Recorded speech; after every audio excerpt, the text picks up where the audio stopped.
sientes, Bert? Tengo mucho sueño y quiero dormir. Hola, Jackie. Espero que te mejores.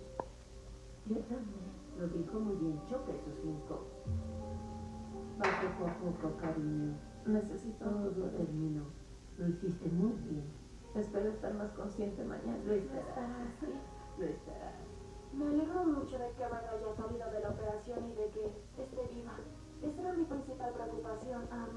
Dijeron que lo hizo muy bien, dijeron que estuvo bien, pero que será una recuperación muy difícil. Me encantan las malditas suaves.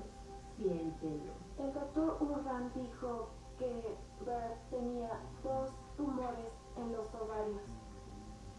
Uno de 3 kilos y el otro de 1 kilo. Y que presionaban todo. Así que le extirparon los tumores, le dejaron el útero y los ovarios para darle una oportunidad de tener un bebé. Y le quitaron el apéndice y la pared abdominal. Estás bien. Duerme un poco y te veré mañana.